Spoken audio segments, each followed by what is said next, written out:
You're already in your notes in section 01C. We're going to continue, so you don't need to write 01C unless you want to. But we're going to continue it. In the meantime, if you go to Reedley College and you start flying in January, which I don't think any of you probably will do, you would start flying an airplane called a Piper Tomahawk. It's made by a company called Piper. Ford, Chevy, Chrysler, Piper. But instead of a Chevy Silverado pickup truck, this is a Piper Tomahawk. Piper tended to name their airplanes after Native American themes. In any case, I got a couple of very short videos about a Piper Tomahawk. It's a little two-seat trainer. Here's a guy, he bought one many years ago, and he made a video of it. It's two seats. It goes a little more than 100 miles an hour. It's about $120, $130 an hour to fly it, plus the instructor. Little tiny airplanes with gasoline engines don't have mufflers. So think of this engine puts out, I think it's 115, it's either 108 or 115 horsepower. So think about 115 horsepower in your car, but no mufflers. I think there's a takeoff now. I know it's very thrilling. I learned to fly in a similar airplane. My airplane, the airplane I learned to fly in was made by a different company, Cessna, but it was also a little two-seat airplane that went about 100 miles an hour. I'm not going to show you a video of that, but here's a very short video of somebody from inside of a Tomahawk, and this person's going to land their airplane. Hopefully we'll see it right. There's the runway. So this is kind of what it would look like from the cockpit, a little bit better view than that 747 from the other day. This camera is up on the instrument panel, so if you were really in the cockpit, you would have been able to see quite as well because the instrument panel is up. And again, you can see the VASI over here. See how they're all four of them are white, the pilot's a little too high. So what is the pilot doing? It looks like he's making a circle.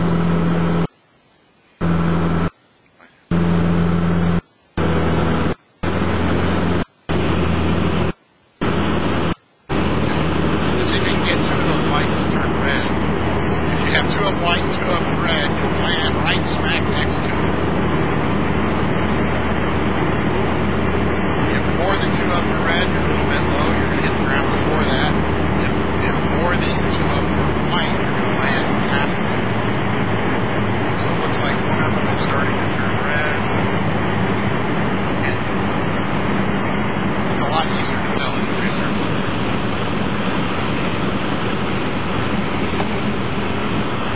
And this is probably a bumpy day. The airplane doesn't normally bounce around that day. When I say bumpy, I'm talking about some. Yeah, there's a little rain.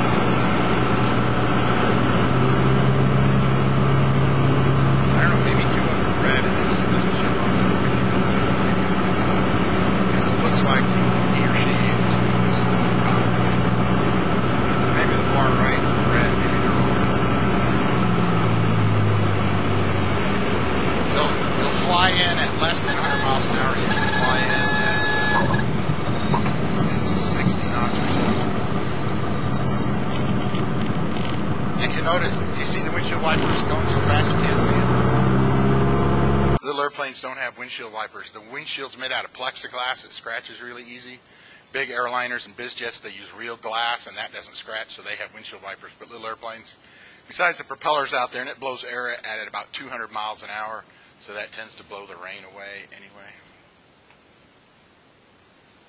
generally speaking.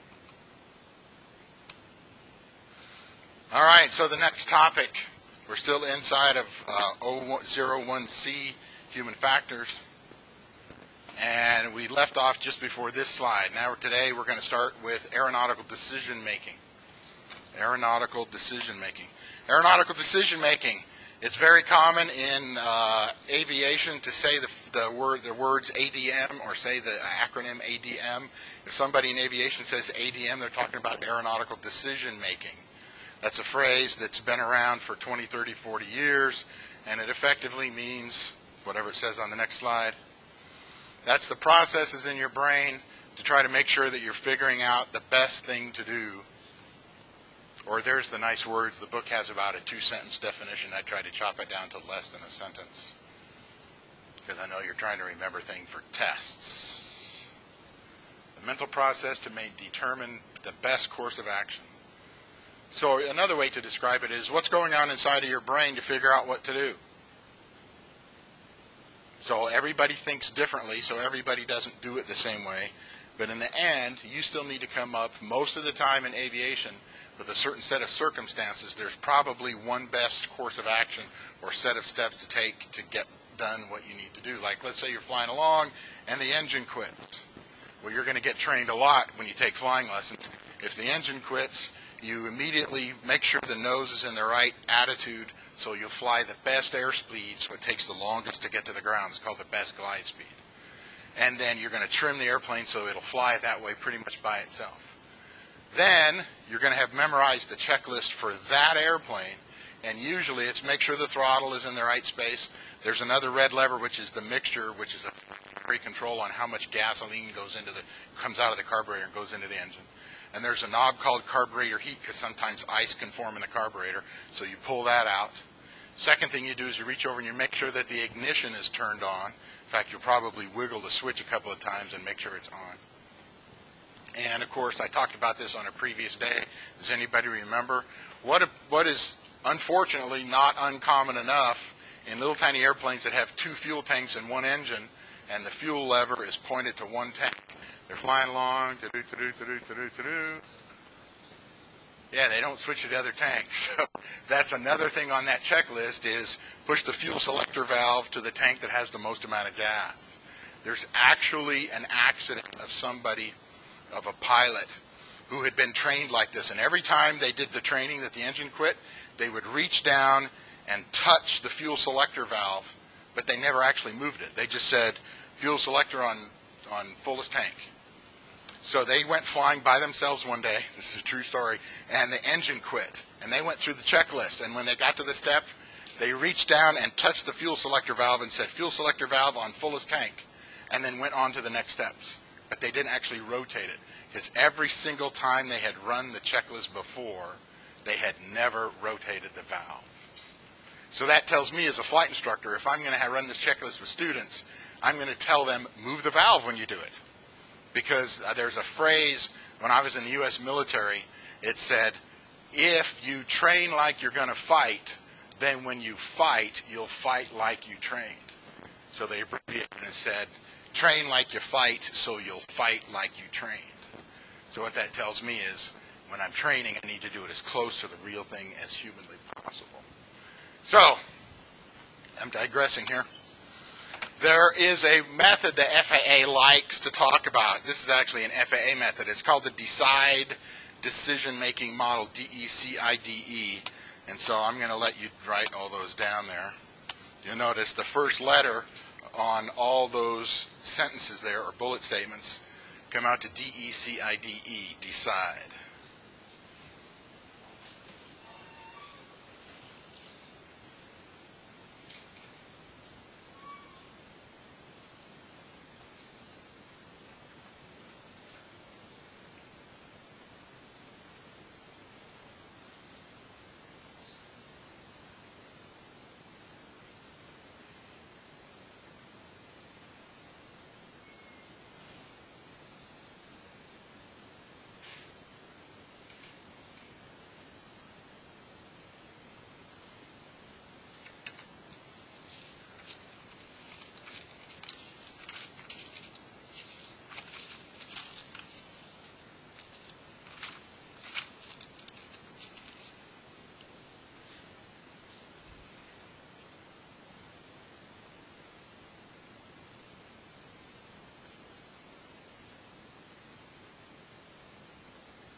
Mr. Fabrizio Lafaro. Good afternoon, sir. I'm doing great. I am recording all of my lectures and posting them on YouTube, so students that miss class can take notes and come in the next day, because there's no good way for them to make up work. Once they're all enrolled as college students, I'm going to be putting it in Reedy College's Learning Management System, Canvas. Yeah.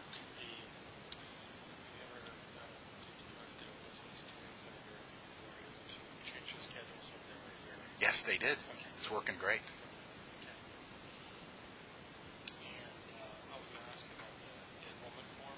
The pink ones. I have two more. Oh, the blue ones? I was going to collect paperwork here shortly, but I could do it right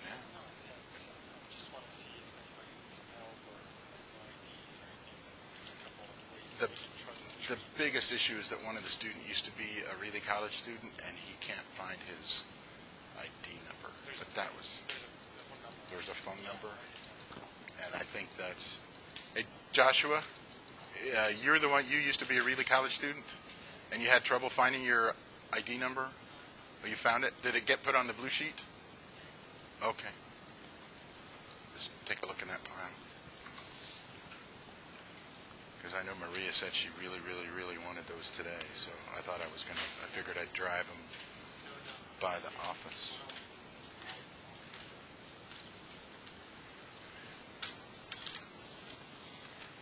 Well, I know they're not all there. Does anybody have one of those blue sheets you need to turn in? Did you get that number? Yeah, you got that number? Did I keep the blue sheet? Okay, ask.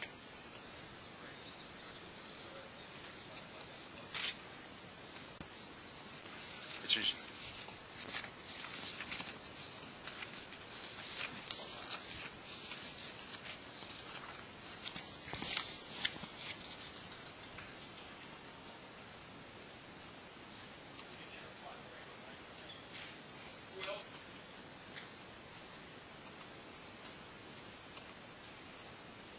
All right, here we go again.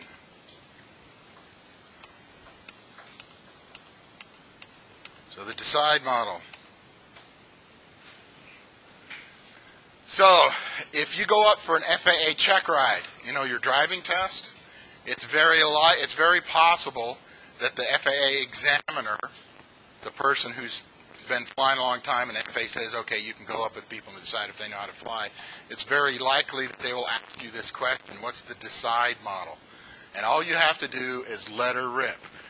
Decide that something is different than it was before. You don't have to use these exact words, but you better have DECIDE in there. You got to decide that something is different than it used to be. You have to estimate that there's something I need to do to change it.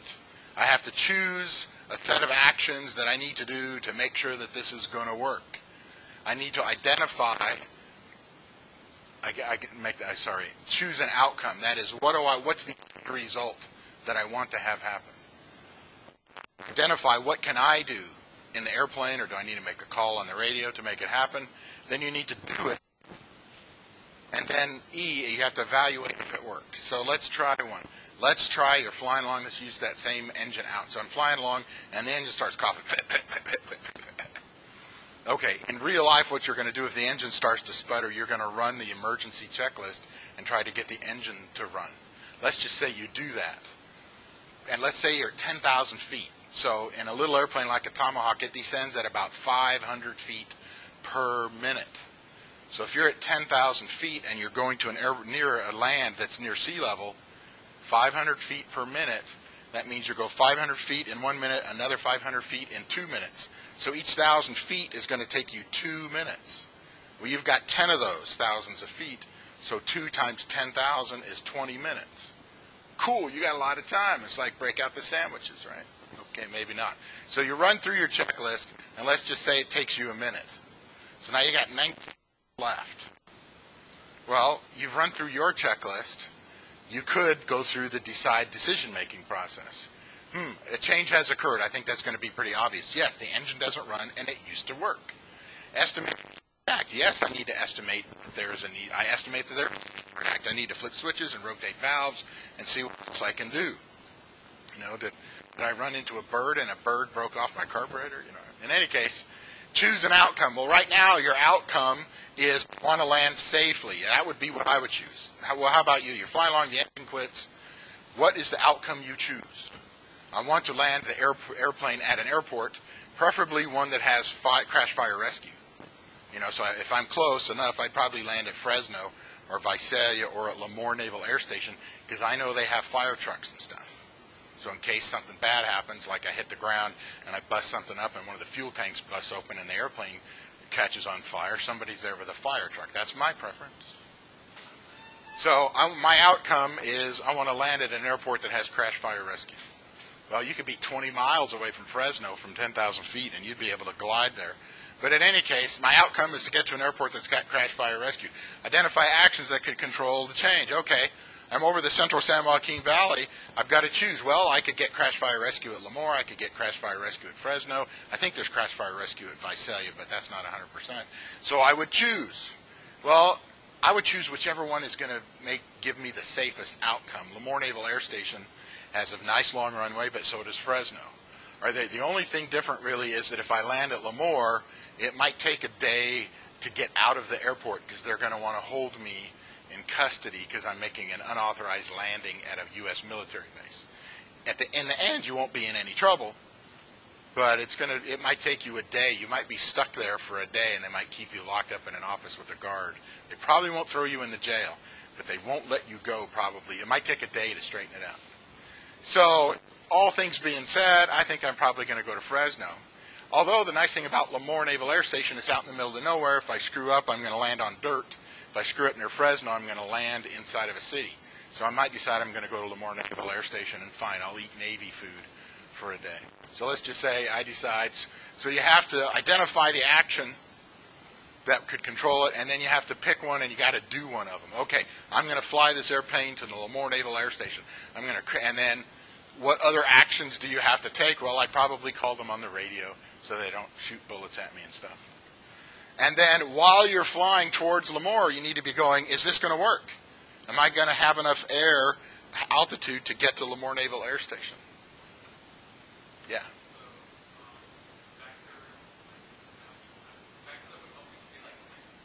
Yes, absolutely. There's a whole bunch of factors. If the wind was blowing you farther away from Lemoore Naval Air Station. Yes, it could. In fact, let's take a more realistic scenario. You're not going to be in a Piper Tomahawk at 10,000 feet over the central San Joaquin Valley, but you might be at 3,000 feet. Well, let's say you're 3,000 feet over Selma. Well, you're closer to Fresno than you are to Lemoore Naval Air Station, but at 3,000 feet, you probably aren't going to make it to Fresno. So you would look at, choose an outcome for success. We've already done these two. Engine is quit. That's a change. We've already run our emergency checklist and it didn't work. So now what's the outcome we want now? Well, we can't get the engine to run, so now my outcome is land and walk away. And a better one would be to land and the airplane's not damaged. So it's really easy to land and walk away if you land on a runway because they telephone poles up next to the runway. And they don't have cars on the runway. So if there's a nearby runway, I'm going to pick it over landing on a road, and I'm going to pick it over landing on a dirt plowed up field. But if I'm low enough, that may be my best option. So an outcome for success is number one, let's land where everyone on the airplane walks away. And if a little better one is let's land at an airport because that increases the likelihood I'm going to walk away. So let's say I'm 3,000 feet over Selma Airport. There's only two airports. I'm familiar with the area. There's only two airports near Selma. One is Selma and one is Quinn, the Caterpillar outfit, and it's only a couple of miles away. So whichever one of those I'm closest to, I'm going to aim for it. And the nice thing is, we'll get to a lot of this stuff later, I can crank in 121.5 on my radio and say, Mayday, Mayday, Mayday, my engine quit, I'm landing at Selma. Please send a fire truck right now just in case. And somebody will call you up and this is Fresno control. Tomahawk 3435 Juliet. To understand, your engine has failed and you're landing at Selma. How many souls are on board? And you're going to be going, it's just me! And yes, I'm landing at Selma Airport and the engine quit. They will call up somebody, they'll call up the fire department in Selma. I'm sure they'll also call the police. And maybe, I don't know if they call an ambulance. I don't know if they call ambulances in advance or not. But hey, I'd much rather have the fire trucks on their way So an outcome for success. So identify actions. I turn towards the airport. If, considering the wind, I think I can get there. And then there's a whole other list of actions I could tell, and that's on the emergency checklist, is once you've tried to get the engine to start running again, if you can't get it done, and you're all ready, you're all lined up, and you know where you're going to land, if you still have time, you up on the radio and you tell them what's going on. You can also, there's an extra little radio in the airplane, and it transmits a 4-digit code. You crank in 7700, 7700, and that is an emergency number. And every air traffic controller that sees that on their scope, you will start blinking, even if you weren't talking to them, even if they weren't paying any attention to you. They're going to see that blinking, and they're going to go, holy crap, something's going on there. And they can see on the scope. This transponder also typically transmits your altitude, and if they see your altitude going down, they're probably going to go, I bet that person's having an issue and they're trying to land, and they're going to go, oh wow, there's Selma Airport nearby. I bet you they're trying to land at Selma. So you can do a lot of things. You can crank in 7700. There's also a button on that radio. It's called the ident button. You hit that button, and it makes your signal on their radar scope brighter anyway. So now it's going to be bright because you put the ident button, and now it's going to be bright because it's 7700. They're going to know what's going on, and they're going to start thinking about doing something.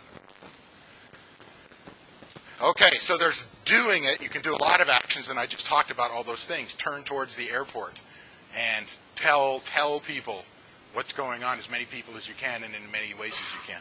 I actually have a little transmitter. It's a box that's this big around or oval. It's about 1.25 inches thick, and it has a GPS in it, and it signals from GPS satellites, and it's got a button on it. It's the "Oh no, I'm going to die" button, and you can insert a different word for no, but I say, "Oh no, I'm going to die" button. It actually says 911 on it. And it transmits your GPS location up to a satellite and back down to some building in Houston. And they know exactly where you are, and they know you're in trouble, and they're going to call local crash fire rescue wherever you are and say, there's an airplane in trouble at this location. And if it happens to be, and it'll transmit your new location about every minute. It'll transmit your new location until it either is broken or it runs out of electricity, it runs out of battery. So, no, this one is this. No, if it itself breaks. There's also another device inside the airplane called the emergency locator transmitter that is totally automatic. If you hit the ground really, really hard, it'll start transmitting, and people will know to come look for you. But if you land safely, it won't go off. But that's not going to stop me from hitting 911. It's like... And then, of course, while you're coming into land, the engine's not running, you're going to reevaluate and say, well, do I think I'm going to make it? Yes, I am. Yes, I am. What if you misjudged the wind? You did turn into the wind, but you thought you could. Now you can't. Or maybe you did turn with the wind, and the wind didn't push you as far as you thought, and you're getting closer and go, I'm not going to make it. You got to enter it all over again and say, darn, decided change has occurred. Yes, I can't glide all the way to Selma Airport. Do I need to do something different? Yes, I'm going to land at the airport. I got to land somewhere else, and now it's going to be harder. Choose an outcome for success. I want to land in a place where the people in this airplane are the least likely to get hurt. Me personally, I'm going to pick a plowed up field or a grape field. Most of the time over a street, because streets have telephone poles, and sometimes they're hard to see, because if you hit a telephone pole, you're going to stop really fast. And it's not the falling that hurts. It's stopping really fast, because if the plane stops, you keep going and you hit on the instrument panel. I mean, that's not always. So I'm going to want to land in a grape field, and I'll be busting up the grapes, and they'll bang up the airplane pretty good. But every time I hit a grape, it's not going to be as bad as hitting a telephone pole. So I'll stop really fast. The airplane will be totaled, and I might get scratched up, and I might bump my head on the instrument panel, but I will live to fly another day. Well, you can buy insurance to cover that sort of thing if you want to. Every flight school is a little different on how they insure their airplanes. So that's something you would want to ask if you were going to take flying lessons. So what happens if it's not my fault and the airplane crashes? How much do I owe you? And at some flight schools, it's nothing. And at some flight schools, well, our deductible is $5,000. So on the rental agreement you signed last month, it says you'll give us that $5,000 even if it's not your fault. So what you do is you join AOPA, the Aircraft Owners and Pilots Association, and you buy their renter's aircraft insurance. and it covers that $5,000 deductible. All right, self-assessment. You're going to do a lot of things before each flight. You don't have to write these down, but you're going to do a visual inspection of the airplane. You're going to check to see if the weather's okay. You're going to check to see if there's anything broken at the airport that you need to know. You're going to make sure there's enough fuel in the aircraft, whether there's oil in the aircraft, where you're going to, if you have enough gas to go to where you want to go. One of those things you have to check, you're legally responsible for, is checking you as the pilot. Are you safe to fly? Because it's against the federal law for you to go flying if you can't fly safely. And towards that end, the FAA has come up with the I'm Safe, it's usually called the I'm Safe checklist, and there's discussion about how many E's ought to be at the end, but I firmly believe that there's 2. So when I say, what is the I'm Safe checklist, the following words will come out of your mouth. You will say, the I'm Safe checklist is there for me to determine whether or not, as the pilot, I can go flying. And IMSAFE stands for the following words. And I'll give you a minute to write those down.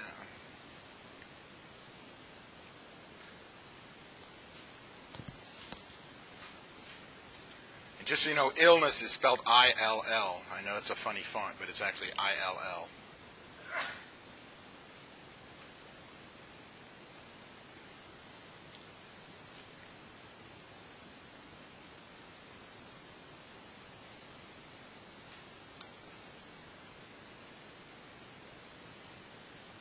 So after you write all those down, I'm going to talk very briefly about each one.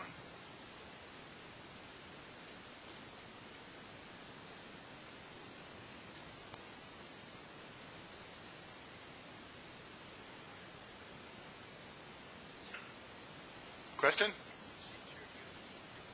Well, you don't always have to eat before you fly, but you don't want to have your blood sugar get low and have you be really hungry and then get tired while you're flying. So I know there's 4 or 5 or 10 different ways to take care of it. One is, if you go flying and you say, I'm going to land 4 hours after I take off, when did I last eat? 2 hours ago. That means I'm going to go for 6 hours without eating. When is the last time I went without eating for 6 hours, and how well did I feel? And if you go, I don't feel that well if I waited 6 hours to eat, that tells me either you need to eat before you go or you need to take a snack with you. So or you could say, you know what? I fast for 8 hours at a time, 2 or 3 times a week. So I know that if I go 6 hours without eating, it's not going to be a big deal because I've done it often enough. I know one guy, he takes Skittles with him. I'm not making this up. Now, the downside of Skittles is it's just pure sugar. And so you get a really nice good spike in the sugar in your bloodstream. And if you stop eating the Skittles, you come down. But what he does, after he takes off, he starts eating Skittles, and he never stops until after he lands. Now, that's a short-term strategy, and it worked for him, but I highly discourage that because now you're teaching yourself to be dependent on blood sugar based on sugar, and that's not a healthy practice, but this isn't a health class. So, let's talk about illness. You cannot be so ill that it negatively impacts your ability to operate the aircraft. Guess who gets to decide if you're too ill or not? You. So here's a thought. Let's say you have a sniffles and your sinuses are stuffed up. What's going to happen when you climb up an altitude to, say, 7,000 feet? Inside of your sinuses are going to be stuck at sea level air pressure, and the outside of your head is going to be less pressure. So you're going to probably get a sinus like crazy. Is that going to impact your ability to safely operate the airplane? The answer is yes. So you say, okay, fine. Well, I'll just take some over-the-counter medication. I'll take some Sudafed or some Dayquil, and that'll do the trick. Well, here's the problem, that Sudafed or Dayquil have some side effects to them, and some of them are minor, but generally most side effects when you take any kind of medication are much bigger when you go to higher altitude and you have less oxygen. So generally, and there are exceptions, generally, if you have to take even an over-counter medication, you need to not go flying. Now, there are some medicines, like for instance, I have a prescribed medicine and I take this one pill every other day. And I'm prescribed by a doctor, so it's legal. And every year when I go in for my medical, I declare it on my form that I'm taking it every other day, and the FAA has approved me to do that. Because the FAA says if you take that drug, that amount, every other day, it won't impact your ability to fly. All it does is make me talk too much, which most of my students don't notice because they think I'm supposed to talk too much.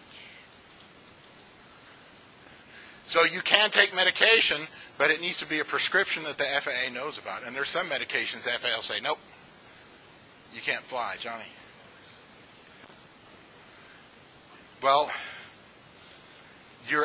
there's this little thin gray area. So the question becomes, if you're taking Advil, what are going to be the side effects when you go flying? And it's very unlikely that anybody's going to say the side effects of a couple of Advil, if you're used to taking them, are going to impact you. But let's say it's the very first time you've ever taken Advil. Is that the good time to go flying? Because you don't know.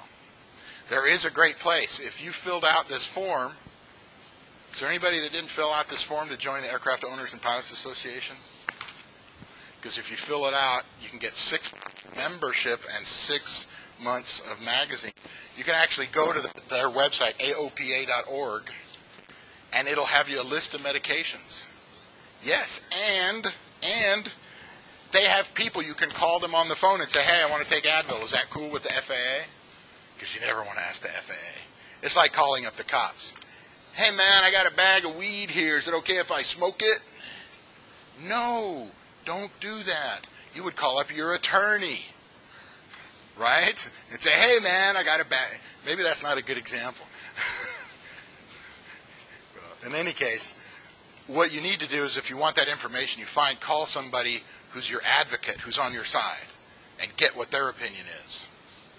And the AOPA, it's $50 a year after your 6 months is up. It is so worth $50 a year. And don't call them up and say, can I smoke weed? Because the answer is no. Just to be really, really clear, in the state of California, my understanding of the laws in California is if you're 21, use of recreational marijuana is legal. Does that seem correct? Okay. I don't think you can buy it anywhere yet, right? So they haven't issued licenses to places to sell it to you for recreational. There's places for medicinal, right? Yeah, I know, because my mom has a card, man. It's crazy. She's 79, and my mom's got a medicinal marijuana card. But it doesn't work for her, so she stopped buying it. In any case, that's a whole other story. But that's a state law. Marijuana is still illegal for federal purposes.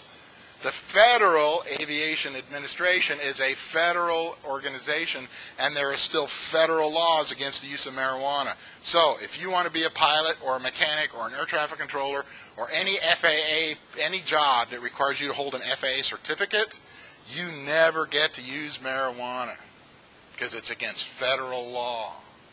And I'm not trying to say, oh, this is terrible. I'm telling you, you need to think about it. Do I want to fly airplanes and get high, or do I want to smoke marijuana and get high? Because overlapping those two doesn't work. Yeah, how many tests have been done to see how well you can fly if you smoked weed yesterday? None. Nobody's done that test. So you don't really know anyway. So yes, now it's a safety issue as well. So I have made a personal choice. I'd much rather get in an airplane and change my altitude that way. I don't use marijuana to change my altitude. Okay, so we got the medication. Stress. Think about final exam week last semester. It was May, right? June? Final exam, you had like 7 papers due, and you had to study for 8 final exams, and it was the last 2 weeks, and you waited to do your papers, and now you're studying, and you're staying up till 10 o'clock at night. You usually go to bed at 10, right? So you're staying up till 2 in the morning, getting up at 6. Okay, kind of stressed out maybe, or your dog died. Think about when your dog died. Is that a good time to go? So stress, does it make sense that if you're under a lot of stress, that you can't pay attention to the flying, that other things are going to be rolling around in your brain? So guess who gets to decide if you're under too much stress? You do. You get to decide. What's that? I think you better not have too much stress when you take off. No, I totally get it. I get it. I mean, you know what I like to do on Friday afternoon? I like to get home past the airport because I live in Squaw Valley at my mother's house.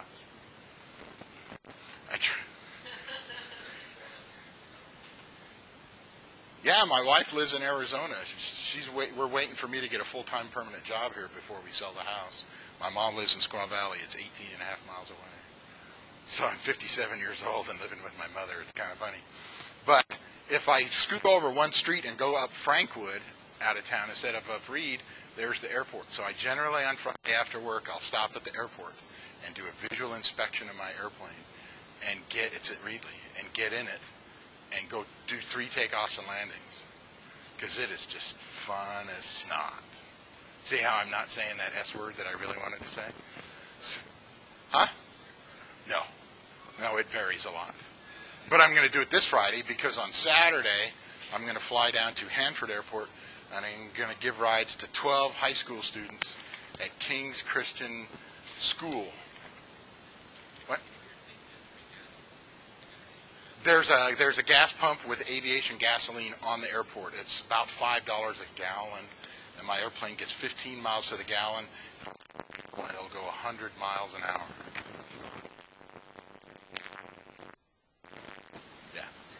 Yeah, which is 15% more. And nautical miles are 15% bigger than statute miles. So what's that, 14.2? I mean, what's that, 16? Yeah. What's 15% of 15? 1.5 times 1.5. Yeah, I know. I need a calculator for that. So, where were we? Stress. Okay, alcohol. We're going to get into it more in depth. But effectively, it's 8 hours from bottle to throttle. If you're a private pilot and you're not flying for an airline or an air taxi charter operation, you have to stop drinking and ingest no alcohol of any kind for a minimum of 8 hours before you take off. However, there's some more rules because it also says your blood alcohol can't be greater than 0.04, which is half the legal limit to drive. And it also says no matter what, you can't be under the influence of alcohol, which means you effectively can't have a hangover when you go. So what that means is after I get home from flying to relieve my stress, then I can go to the next step. All right, fatigue. Anybody ever see anybody who drove a car and they were trying to stay awake and every now and then they'd nod off? Yeah, that's no fun. Even when whether you're the driver or not, that's not a good idea, is it? It's not a good idea. Well, there are some times in airplanes where it's easier to fly an airplane than it is to drive a car, and there's some times when it's way, way harder. But I'm telling you, if you're falling asleep, you're going to be really, really unhappy.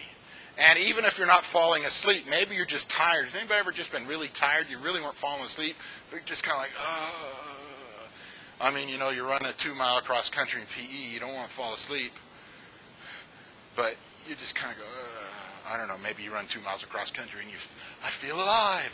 I want to run another 2 miles.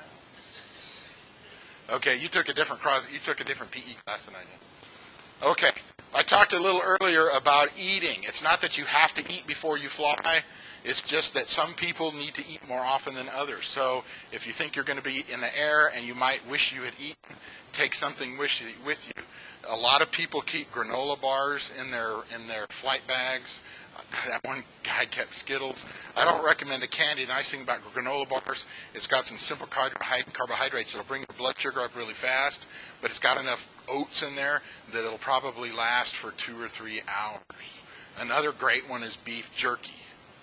Look at beef jerky. On the back, they put sugar in it. I've never seen beef jerky that didn't have some sugar in it. Not a lot, but some. So I would recommend something like beef jerky, but that's just me.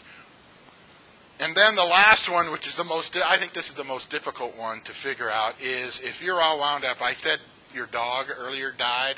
I was talking about stress, but that's actually more your emotions. If you're flipping out, you know, if your grandmother's in the hospital, if you just got an F on your term paper and you have to go into the bathroom stall and cry about it, or whatever it is, and I'm not knocking whether you cry about your term papers. I only cried in high school. Well, I don't know. I can't count how many times I cried about getting F's on term papers in high school. But your emotions can impact you. I'm trying to think, when is a good time that I've had where my emotions impacted me? When my grandparents passed away. That got to me a lot, because when I was growing up in Reedley, my grandparents lived in Reedley, and I was never more than a mile or two away from them until I was like in my 20s and I moved out of town. And so I was very close with my mom's parents. And when my grandfather died, I was tore up. You know, he had lived a good life. He was 93. He died in his sleep, which is awesome. I mean, some other ways to go.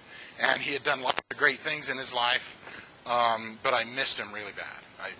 I figured out it wasn't the day after I realized what it was. It took me days and weeks, actually, to really figure out what was bothering me so much. And what bothered me is that I missed having my grandfather around. So at points during that weeks after my grandfather passing, it would have been a terrible thing for me to go flying. I'm sure there was moments, days, or hours that I would be fine, but I know there was certainly moments in there, like the day of the funeral. That would have been a terrible day.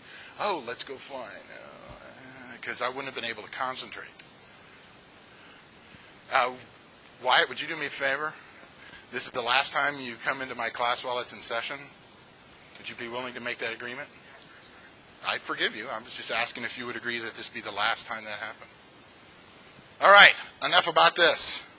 I'm going to keep going until Mr. Fabrizio gets here, or until a couple more minutes. All right, hazardous attitudes. Hazardous attitudes. I know you guys would much rather do more history, huh? I have more pictures in history. We're going to talk about the Wright brothers in aviation history today. So, do they still have that phrase, copping a tood? Oh yeah, man, I was hanging out with Fred, and he copped a tood on me. Was that like an attitude? Is that like an 80s term that nobody knows about now? Yeah, okay, fine, all right. So, that's not quite what I'm talking about. What I am talking about are what are mindsets, what are things in your brain, the way you're used to thinking and feeling, that sometimes get in your way of making the best decisions. That's what I'm talking about. That's what I'm talking about. So the FAA is going to want you to know about these hazardous attitudes. And there, I said, hazardous attitudes can interfere with you being able to make, if you'd rather write good instead of effective, that's all right with me if you'd rather write the word good, because it really means the same thing. I tend to not use good and bad, because when you use good and bad, I start thinking of heaven and hell, and that's, you know, I don't think having an attitude really sends you to one of those places. I mean, it's your actions. But again, we can have a spiritual conversation at break time. So hazardous attitudes can interfere with pilots making good decisions. And it's really much better, I think you would agree, that if you can make the best decisions you can all the time, your level of safety is higher and you're a lot less likely to have an accident. So there are 5, count them, 5 hazardous attitudes, and the FAA is going to want you to know what the antidotes are. That is, what do you do to try to stop having that hazardous attitude? And there are moments in my life, not all of them in flying, but there are moments in my life that I can point to each one of these 5 hazardous attitudes and say, yep, at that time I had an attitude like that, and it was not the best thing for me to do. So what the FAA is hoping is that you'll recognize each of these attitudes if it ever comes up for you, and you'll try to do something about it. Because if you do develop one of these attitudes, it will reduce your ability to make good decisions. And in fact, your flight instructor is required by law to be watching out for these 5 hazardous attitudes. Is it Mr. LaFaro? No, it's Miss Meraz. Am I saying your last name correctly? Okay.